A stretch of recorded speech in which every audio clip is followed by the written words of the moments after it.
Hello అండి. ఈరోజు బయట వర్షం వస్తుంది. నాకు వేడివేడిగా హాట్ ఏమైనా చేస్తావా అని అడిగారండి మా వారు. ఎలాగా ఈరోజు ఉల్లిపాయ తినరు, అరటికాయ అయితే రెడీగా లేదు అని ఆలోచిస్తుంటే నా ఎదురుగా మా పెరట్లో వామాకు కనిపించిందండి. ఓ నిజమే అనేసి వామాకు గబగబా వెళ్ళి తీసుకొచ్చేసి వామాకు కడిగేసి రెడీ చేసి ఈలోపు బౌల్ తీసుకుని కొంచెం శనగపిండి వేసుకుని అందులో దానికి సరిపడా సాల్టు, కొంచెం కారం, కొంచెం అల్లం పేస్టు, కొంచెం టేస్టింగ్ సాల్ట్ వేసి వాటర్ కొంచెం కొంచెం వేసి కలిపేసి రెడీ చేసుకున్నానండి. ఈలోపు స్టవ్ వెలిగించి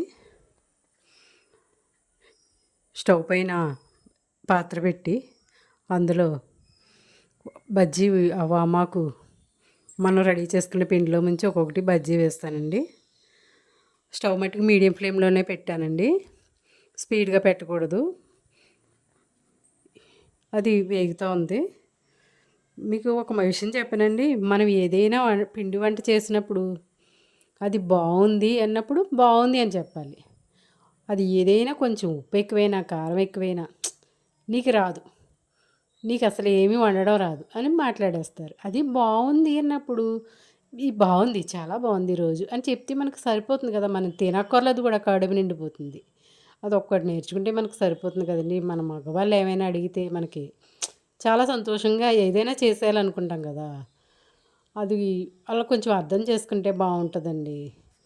అంతేకాని బాగోలేదు అన్నప్పుడు ఎప్పుడో ఒక్కొక్కసారి బాగోదు, అంతేగాని ఎప్పుడు కాదు కదా.